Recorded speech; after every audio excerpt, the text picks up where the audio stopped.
സെൽഫായിട്ട് അവനവനെ റിഫ്രഷ് ചെയ്യാനും റിജുവിനേറ്റ് ചെയ്യുന്നതും അവനവൻ്റെ ഉത്തരവാദിത്തമാണെന്നുള്ളൊരു ബോധ്യം എല്ലാവർക്കും വേണം. നമുക്ക് വേണ്ടി ജീവിക്കാൻ നമ്മൾ മാത്രമേ ഉള്ളൂ. മറ്റുള്ളവർക്ക് വേണ്ടി ജീവിക്കുന്ന ആളുകൾ എന്നും മറ്റുള്ളവർക്ക് വേണ്ടി ജീവിച്ചുകൊണ്ടിരിക്കും. അപ്പോൾ എനിക്ക് ഏറ്റവും ഹാപ്പി ആയിട്ട് ചെയ്യാനാണ് ഞാൻ എൻ്റെ സ്പേസ് എടുക്കുന്നത്. അപ്പോൾ ആ സ്പേസ് ഓരോരുത്തരും എടുക്കുമ്പം നമുക്ക് ജീവിതം ആസ്വദിക്കാൻ പറ്റും. ഓരോ സ്റ്റേജ് നമുക്ക് കൈകാര്യം ചെയ്യാൻ ഞാൻ പറഞ്ഞില്ല. ഒരു സ്റ്റേജ് എത്തി അടുത്ത സ്റ്റേജിലെത്തുമ്പോൾ വീണ്ടും റെസ്പോൺസിബിലിറ്റി കൂടുതലാണ്. ഒരു ഡേ എന്ന് പറഞ്ഞാൽ ഇങ്ങനെ ചുമ്മാ ഇങ്ങനെ കറങ്ങിക്കൊണ്ട് ഇങ്ങനെ പോയിക്കൊണ്ടിരിക്കുക. അവർക്കായിട്ടുള്ള ഒരു സ്പേസ് എടുക്കുന്നില്ല. അത് വീട്ടിലായിക്കോട്ടെ, ജോലി സ്ഥലത്തായിക്കോട്ടെ. പക്ഷെ അതിനൊരു 10 പൈസ ചിലവില്ലാത്ത കാര്യം. പക്ഷെ അത് കൊടുക്കാനാണ് ഏറ്റവും ബുദ്ധിമുട്ട്.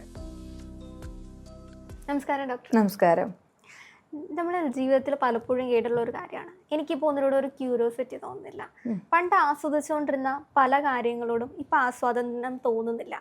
ഈ റിലേഷൻഷിപ്പിൽ തന്നെ ചിലർ പറഞ്ഞു കേട്ടിട്ടുള്ള ഒരു കാര്യം തന്നെയാണ്, പണ്ട് ഒരുമിച്ച് ഇഷ്ടപ്പെട്ടിരുന്ന കാര്യങ്ങളോടൊന്നും ഒരാൾക്ക് പെട്ടെന്ന് ഇൻട്രസ്റ്റ് തോന്നാത്ത അവസ്ഥ. ഈ വർഷങ്ങളൊക്കെ കഴിയുമ്പോഴത്തേക്കും ഈ ആദ്യത്തെ ഈ ഹണിമൂൺ പീരീഡൊക്കെ കഴിഞ്ഞതിന് ശേഷം ആനിവേഴ്സറികൾക്കും ബർത്ത്ഡേക്കും ഒന്നും വലിയ ഒരു പ്രത്യേകത തോന്നുന്നില്ല. അവർക്ക് ഒന്നിനോടും ആസ്വദിക്കാൻ പറ്റുന്നില്ല ജീവിതം. ആ ഒരു അവസ്ഥ എന്തുകൊണ്ടായിരിക്കും? പ്രധാനമായിട്ടും എനിക്ക് തോന്നുന്നൊരു കാര്യം, അങ്ങനെ ഒരു അവസ്ഥയിലേക്ക് ഷിഫ്റ്റ് ചെയ്യുന്നത് നമ്മൾ മെൻ്റലി ഓവർലോഡ് ആകുമ്പോഴാണ്. അതായത് ഇപ്പോൾ പറഞ്ഞല്ലോ, ഹണിമൂൺ ഫേസിലൊക്കെ എന്ന് വെച്ച് കഴിഞ്ഞാൽ നമ്മൾ അത്ര മെൻ്റലി ഓവർലോഡ് അല്ല. നമ്മൾ പുതിയൊരു ജീവിതത്തിലേക്ക് കടന്നു, എല്ലാം പുതിയതായിട്ടുള്ള ഒരു എക്സൈറ്റ്മെൻ്റ് ഒക്കെ ഉണ്ട്. അത് കഴിയുമ്പോൾ നമ്മൾ വരുന്ന ഒരു സ്റ്റേറ്റാണ് ഈ റെസ്പോൺസിബിലിറ്റി സ്റ്റേറ്റ് എന്ന് പറയുന്നത്. അതായത് കല്യാണം കഴിഞ്ഞ് ആദ്യത്തെ 3 മാസം കറക്കം എല്ലാം കഴിഞ്ഞ് നമ്മുടെ ജീവിത യാഥാർത്ഥ്യത്തിലേക്ക് കടന്നു. പിന്നെ ഉത്തരവാദിത്തങ്ങളായി ആ റെസ്പോൺസിബിലിറ്റീസ് വരുമ്പോൾ നമുക്ക് ചിലർക്ക് അത് ഹാൻഡിൽ ചെയ്യാൻ സ്കില്ലില്ലാത്ത ആളുകൾക്ക് ഭയങ്കരമായിട്ട് അത് ഓവർലോഡ് തരും. അപ്പോൾ ചിലർക്ക് സ്ട്രെസ് ഉണ്ടാവാം. പിന്നെ നമ്മൾ കംപ്ലീറ്റ്ലി ബേൺ ഔട്ട് ആവാം. ഇപ്പം പണ്ട് ഓടി നടന്നൊരു പെൺകുട്ടി വിവാഹം കഴിഞ്ഞു, വലിയ കുഴപ്പമില്ലാതെ പോകുമ്പോൾ അമ്മയായി കഴിയുമ്പോൾ ചിലപ്പോൾ കുട്ടിയുടെ കാര്യങ്ങൾ വരുമ്പോഴത്തേക്കൊക്കെ കംപ്ലീറ്റ്ലി ബേൺ ഔട്ടായി പോവാം. ജോലിക്ക് പണ്ട് ഹസ്ബൻഡും വൈഫും പോയിക്കൊണ്ടിരുന്നു. അപ്പോൾ വീട്ടിൽ വന്ന് വേറെ വലിയ ഉത്തരവാദിത്തം ഇല്ല, അവർ രണ്ടുപേരും ഈക്വലി ഒക്കെ ഷെയർ ചെയ്ത് പോകുന്നതാണെങ്കിലും കുട്ടി വരുമ്പോൾ ഇച്ചിരി കൂടി ഉത്തരവാദിത്തം വരും. അപ്പോൾ ഓരോ സ്റ്റേജും നമുക്ക് കൈകാര്യം ചെയ്യാൻ ഞാൻ പറഞ്ഞില്ല. ഒരു സ്റ്റേജ് എത്തി അടുത്ത സ്റ്റേജിലെത്തുമ്പോൾ വീണ്ടും റെസ്പോൺസിബിലിറ്റി കൂടുതലാണ്, കുറയുമല്ല. അപ്പോൾ ആ ഓരോ സ്റ്റേജ് എത്തുമ്പോഴും നമുക്ക് അതിനെ ഹാൻഡിൽ ചെയ്യാൻ അറിയില്ലെങ്കിൽ നമുക്ക് ഓവർലോഡ് ആവും. ആ സമയത്ത് നമുക്ക് ആസ്വദിക്കാൻ പറ്റില്ല ആക്ച്വലി. അപ്പോൾ ചില കേസിൽ നമുക്കിപ്പോൾ ഈ ഹോർമോണൽ ഇംബാലൻസിങ് കൊണ്ടൊക്കെ വരാം. പക്ഷെ എന്നിരുന്നാലും നമ്മളുടെ ബ്രെയിൻ അങ്ങ് ഷട്ട് ഡൗൺ ചെയ്യുന്ന ഒരവസ്ഥയാണ്. എനിക്കിനി ഒന്നും വേണ്ട. പാട്ടുകൾ ഏറെ ഇഷ്ടപ്പെടുന്ന ഒരാൾ ഈ ജോലി എല്ലാം കഴിഞ്ഞിരിക്കുമ്പം നല്ല പാട്ട് വയ്ക്കുമ്പോഴത്തേക്ക് ഇതൊന്നും നിർത്താവോ, അല്പം നേരം സ്വസ്ഥമായിട്ടിരുന്നോട്ടെ എന്ന് ചോദിക്കുക. അപ്പം ഇതൊക്കെ വരുന്നത് നമ്മളുടെ ബ്രെയിൻ തന്നെ എടുക്കുന്ന ഒരു സാധനമാണ്. ഇച്ചിരി നേരം നമ്മളെ വെറുതെ ഇരുത്തുക എന്നുള്ളതിൽ. അപ്പം ഈ സിനിമകളൊക്കെ ഇഷ്ടപ്പെട്ടിരുന്ന ആൾക്കാർക്ക് ഇപ്പോൾ നമുക്ക് ചിലപ്പോൾ അറിയായിരിക്കും, ഇവർ പണ്ട് ഡെയിലി ഇറങ്ങുന്ന സിനിമകളൊക്കെ പോയി കണ്ട് അത്രയ്ക്ക് സിനിമയെ ഇഷ്ടപ്പെടുന്ന ആൾക്കാർ, യാത്രകളെ ഇഷ്ടപ്പെടുന്ന ആൾക്കാർ, ഇപ്പോൾ നന്നായിട്ട് കുക്കിങ്ങിന് ഇഷ്ടപ്പെടുന്ന, വായിക്കാൻ ഇഷ്ടപ്പെടുന്ന ഇത്തരം ആൾക്കാർ ഈ പാഷനേറ്റ് ആയിട്ടായിരിക്കും ഇവരിതൊക്കെ ചെയ്തുകൊണ്ടിരുന്ന ഒരു കാലഘട്ടത്തിൽ. അതിൽ നിന്നും സഡൻ ചേഞ്ച് ആയിരിക്കും. ഇതൊന്നും ഇല്ലാത്ത ഒരു പുതിയ ബുക്ക് അവരെ ക്യൂരിയോസിറ്റി പെടുത്തുന്നില്ല, ഒരു യാത്രയെ അവർക്ക് ക്യൂരിയോസിറ്റി ഉണ്ടാവുന്നില്ല, ഒരു സിനിമ കാണാനുള്ള മാനസികാവസ്ഥകളില്ല, ഒരു 2.5 മണിക്കൂർ ആ സിനിമ ആസ്വദിക്കാനുള്ള അവരെ ഇരിക്കാൻ പറ്റുന്നില്ല. എന്തൊക്കെയോ കാരണങ്ങൾ കൊണ്ട് അത് ഈ മരിച്ചു ജീവിക്കുന്ന ഒരു അവസ്ഥയിലേക്കൊക്കെ പോകുന്നില്ല. അതെ അതെ, അതായിരിക്കും. അങ്ങനെ ഒരുപാട് ആൾക്കാർ ആ ഒരു സ്റ്റേജിലൂടെ കടന്നു പോകുന്നതായിട്ടുണ്ട്. അല്ല, ഇതിൻ്റെ അകത്ത് ഒരു വണ്ടിയുടെ കാര്യം പറയുന്ന പോലെ തന്നെ നമ്മളൊരു യാത്ര പോകുമ്പോൾ നമ്മൾ ഇടയ്ക്കിടയ്ക്ക് നമ്മൾ നിർത്തി ഫ്യൂവൽ ഫില്ല് ചെയ്യുന്ന പോലെ എല്ലാ വ്യക്തികളും അവരവനെ ഫില്ല് ചെയ്യണം. ഫില്ല് ചെയ്യാത്തടത്തോളം നാളെ ഇപ്പം നമുക്കൊരു ഡേ, ഒരു സ്ത്രീയുടെ ഒരു ഡേ എടുക്കാം. വീട്ടിൽ രാവിലത്തെ ഉത്തരവാദിത്തങ്ങൾ, ഇത് കഴിഞ്ഞ് ഓഫീസിൽ ഇപ്പോൾ IT മേഖലകളിലൊക്കെ അവർ നല്ല സ്ട്രെസ്സാണ് അവർക്ക്. ഓരോ കോൾസ്, അത് ചിലപ്പോൾ നമ്മുടെ ഇന്ത്യൻ ടൈം ആയിരിക്കില്ല, പുറത്ത് കൺട്രീസിൽ നിന്നൊക്കെ ഉള്ള അവർക്ക് ഭയങ്കര സ്ട്രെസ്സാണ്. അത് കഴിഞ്ഞ് നമ്മൾ കോളെല്ലാം കഴിഞ്ഞ് ജോലി കഴിഞ്ഞ് വരുമ്പോൾ വീണ്ടും കുഞ്ഞുങ്ങളുടെ കാര്യങ്ങൾ, ഇതെല്ലാം വരുമ്പോൾ ഭയങ്കര മെൻ്റലി ഓവർലോഡ് വരും. അപ്പോൾ ഒരു ഡേ എന്ന് പറഞ്ഞാൽ ഇങ്ങനെ ചുമ്മാ ഇങ്ങനെ കറങ്ങിക്കൊണ്ട് ഇങ്ങനെ പോയിക്കൊണ്ടിരിക്കുക. അവർക്കായിട്ടുള്ള ഒരു സ്പേസ് എടുക്കുന്നില്ല. പക്ഷെ ആ സ്പേസ് എടുക്കണം എന്നുള്ളൊരു തിരിച്ചറിവ് എല്ലാവർക്കും വേണം. ഈ സ്പേസ് എടുക്കുന്നത് നമുക്ക് നന്നായിട്ട് ആ ബന്ധങ്ങൾ നിലനിർത്താൻ വേണ്ടിയിട്ട് തന്നെ നമ്മുടെ ഒരു ഓൺ സ്പേസ് നമ്മൾ എടുക്കുന്നത്. അപ്പോൾ എല്ലാത്തിനെയും വിട്ടിട്ട് നമുക്കൊരു സ്പേസ് വേണം. ചില ആൾക്കാർ പറയുന്നത് കേട്ടിട്ടുണ്ട്, എനിക്കങ്ങനെ മാറാൻ പറ്റുന്നൊരവസ്ഥയല്ല, കാരണം അങ്ങനെ പറ്റില്ല, എന്നെ ഡിപ്പെൻഡ് ചെയ്തിട്ടില്ല. പക്ഷെ ഞാൻ പറയുന്നത് വെച്ചാൽ നമ്മളിപ്പോൾ നാളെ ഈ നിമിഷം മരിച്ചുപോയാൽ എന്തായിരിക്കും സ്ഥിതി? ഇവരെല്ലാവരും ജീവിക്കില്ലേ? അപ്പോൾ അവരുടെ കൂടെ നമുക്ക് നന്നായി നിൽക്കണമെങ്കിൽ നമുക്ക് ആ ഒരു സ്പേസ് വേണം.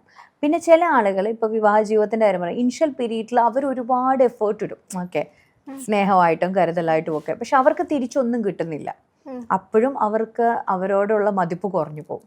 നമുക്ക് തന്നെ നമ്മളോടുള്ള മതിപ്പ് കുറഞ്ഞു പോകുന്ന അവസ്ഥയുണ്ട്. ഇപ്പം കുക്കിങ്ങിനോട് ഭയങ്കര പാഷനായിട്ടുള്ള അയാൾ കുക്ക് ചെയ്യുന്നുണ്ട്, ഒരാൾ നല്ല വാക്ക് പറയുന്നില്ല. നമ്മൾ എന്ത് ചെയ്യുമ്പോഴും നമുക്ക് ആൾക്കാർ അപ്രിസിയേഷൻ ഭയങ്കര ഇമ്പോർട്ടൻ്റ് ആണ്. അത് കിട്ടാതെ ഞാൻ ഇനി ചെയ്യാന്ന് പറഞ്ഞാൽ ഒരു ലിമിറ്റ് എത്തുമ്പോൾ നമുക്കൊരു എന്തോ ഒരു ഫീല് വരും. ഇനിയിപ്പോ ഇതിപ്പോ ചെയ്തിട്ടുണ്ട്. അതെ, അപ്രിസിയേഷൻ എല്ലാവർക്കും, അത് വീട്ടിലായിക്കോട്ടെ ജോലി സ്ഥലത്തായിക്കോട്ടെ. പക്ഷെ അതിനൊരു 10 പൈസ ചെലവില്ലാത്ത കാര്യം, പക്ഷെ അത് കൊടുക്കാനാണ് ഏറ്റവും ബുദ്ധിമുട്ട്. അപ്പോൾ അങ്ങനെ വരുന്ന സമയത്തേക്ക് നമുക്കത് ചെയ്യാനായിട്ടൊന്നുമില്ല. നേരെ മറിച്ച് നമ്മളുടെ കഴിവുകളിൽ വിശ്വാസമുള്ളവരും നമ്മൾ അപ്രിഷ്യേറ്റ് ചെയ്യുന്ന ഒരു ഗ്രൂപ്പിന്റെ കൂടെ നമ്മളെങ്കിൽ നമുക്ക് നന്നായിട്ട് പെർഫോം ചെയ്യാൻ പറ്റും. അല്ലെങ്കിൽ നീ അന്ന് പാടിയ പാട്ട് ഇനിയും കേൾക്കാൻ തോന്നുന്നു ഒരു 10 പേര് പറയുമ്പം വീണ്ടും പാടാൻ തോന്നും. ഇതിപ്പോൾ പാടിയ പാട്ട് ഇപ്പം ആരും അഭിപ്രായം പറയുന്നില്ല, ഒന്നും പറയുന്നില്ല. ഇങ്ങനെ വരുമ്പോൾ നമുക്കത് ചെയ്യാൻ പറ്റാതെ ആയിപ്പോവും. അപ്പോൾ ഇങ്ങനെയൊക്കെ വരുമ്പോൾ പിന്നെ അതുപോലെ തന്നെ ഇപ്പം നമ്മളൊരു പ്രവൃത്തി ചെയ്യുമ്പം ഈ ലോകം നമ്മളെ അംഗീകരിക്കുകയോ അംഗീകരിക്കാതിരിക്കുകയോ ചെയ്യാം. അപ്പോഴും നമ്മൾ ഈ ലോകത്തെ അംഗീകാരം മാത്രം നോക്കിയിട്ടാണ് ഇതിന് നിൽക്കുന്നതെങ്കിലും നമുക്കൊന്നും ചെയ്യാൻ പറ്റില്ല.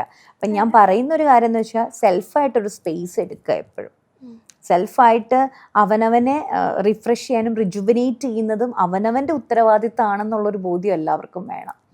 പ്രത്യേകിച്ച് വിമൻ ആണെങ്കിൽ ഒത്തിരി ഉത്തരവാദിത്തങ്ങൾ, വീട്ടിലെ കാര്യങ്ങൾ, കുട്ടികളുടെ കാര്യമൊക്കെ വരുമ്പോഴും ആ ഒരു സ്പേസ് അവരെടുത്തേ പറ്റൂ. അതിനെന്താണോ അവർക്ക് ഏറ്റവും ഇഷ്ടമുള്ള ഒരു കാര്യം എന്ന് വെച്ചാൽ ആ കാര്യം അവരുടെ ലൈഫിൽ ചെയ്യണം. ഇതൊന്നും ചെയ്യാതിരിക്കുമ്പോഴാണ് നമ്മൾ എല്ലാത്തിൽ നിന്നും. പിന്നെ അതുപോലെ ചില ആളുകൾക്ക് നമ്മളിപ്പോൾ ഒരു സോഷ്യൽ മീഡിയയുടെ ഒക്കെ കാലഘട്ടം ആയതുകൊണ്ട് അവരത് കുക്ക് ചെയ്യുന്നു, ഇവർ വ്ളോഗ് എടുക്കുന്നു, അത് കാണുന്നു, ഇത് കാണുന്നു, അല്ലെങ്കിൽ അവരതേ മറ്റേ ഫാഷൻ ബിസിനസ് ചെയ്യുന്നു. അപ്പോൾ എനിക്കും ചെയ്താൽ അങ്ങനെ എനിക്ക് കുറേ പൈസ ഉണ്ടാക്കാം, ചെയ്യാം. അങ്ങനെ വന്ന് പലതും സ്റ്റാർട്ട് ചെയ്യും. ഇതൊന്നും നമുക്ക് പാഷനുള്ള കാര്യങ്ങളാവണമെന്നില്ല.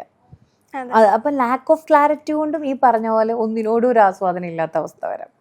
അപ്പം മെയിനായിട്ട് നമ്മൾ മെൻ്റലി ഓക്കെ അല്ലാതിരിക്കുമ്പോഴാണ് ഈ ആസ്വാദനം ഇല്ലാത്തൊരവസ്ഥ വരുന്നത്. അപ്പം നമ്മൾ സ്വയം ചോദിക്കേണ്ട ഒരു കാര്യം ഉണ്ട്, എന്തൊക്കെ ട്രിഗേഴ്സാണ് ഞാനിപ്പം എൻ്റെ ലൈഫിൽ ഒരു കാര്യത്തെക്കുറിച്ച് ചിന്തിക്കുമ്പം എന്താ ഞാൻ ഷട്ട് ഡൗൺ ആവാനായിട്ടുള്ള കാരണം എന്ന് അവനവൻ തന്നെ അവനവനോടൊരു ചോദ്യം ചോദിക്കുക.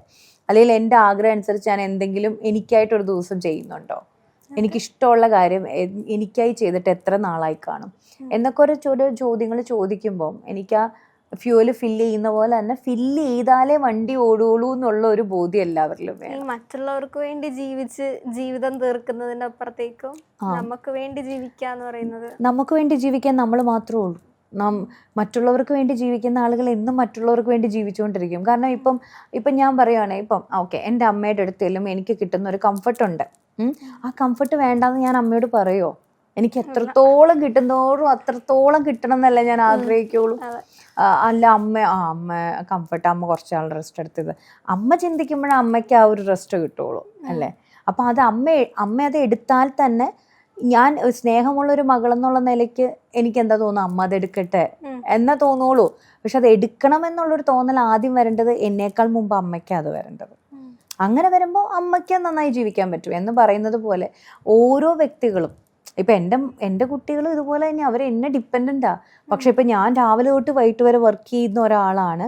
വൈകിട്ട് ഇത്രയും നമ്മൾ സൈക്കോളജി ഫീൽഡ് ആയതുകൊണ്ട് എല്ലാ ആളുകളുമായിട്ടാണ് നമ്മുടെ ഇൻട്രാക്ഷൻ. മോർണിംഗ് ടു വൈകിട്ട് വരെ നമ്മൾ സെഷൻസ് എടുത്തിട്ട് വീട്ടിൽ ചെല്ലുമ്പോൾ എനിക്ക് കാത്തിരിക്കുന്ന 4 കുഞ്ഞുങ്ങളാണ്. വാതിലേന്ന് നിൽക്കും എൻ്റെ മോനൊക്കെ കയ്യും പൊക്കി എടുക്കമ്മയെന്നും പറഞ്ഞുകൊണ്ട്.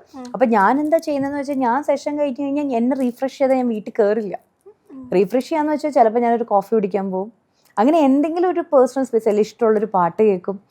കുറച്ച് നേരം എല്ലാത്തിൽ നിന്നും ഷട്ട് ഡൗൺ ആയിട്ട്, അല്ലെങ്കിൽ കുട്ടികളോട് തന്നെ പറയും ഒരു 10 മിനിറ്റ്സ് അമ്മ ഇരുന്നിട്ടേ അടുത്ത കാര്യങ്ങൾക്ക് വരുള്ളൂ എന്ന് പറയും. അതെന്തിനാ അത് പറയുന്നതെന്ന് വെച്ചാൽ എനിക്ക് അവരിൽ കൂടുതൽ സ്നേഹിക്കാനും കൂടുതൽ അവരോട് നന്നായി പെരുമാറാനും വേണ്ടിയിട്ടാണ്. ഇപ്പം എനിക്ക് വിശക്കുമ്പോൾ ഞാനൊന്നും കഴിക്കാൻ ഞാൻ എല്ലാവർക്കും കൊടുത്തുകൊണ്ടിരുന്നാൽ ഞാൻ പറയും എത്ര നേരമായി ഞാൻ നിങ്ങൾക്ക് ചെയ്യുന്നത്. അപ്പം എനിക്ക് ഏറ്റവും ഹാപ്പി ആയിട്ട് ചെയ്യാനാണ് ഞാൻ എൻ്റെ സ്പേസ് എടുക്കുന്നത്. അപ്പോൾ ആ സ്പേസ് ഓരോരുത്തരും എടുക്കുമ്പം നമുക്ക് ജീവിതം ആസ്വദിക്കാൻ പറ്റും. പിന്നെ ഓരോ സ്റ്റേജിലും റെസ്പോൺസിബിലിറ്റി കൂടുമെന്ന് മനസ്സിലാക്കുക. അപ്പോൾ അതിന് പാകത്തിന് നമ്മൾ പ്രാപ്തരാക്കി എടുക്കുക. Okay, thank you doctor. Okay.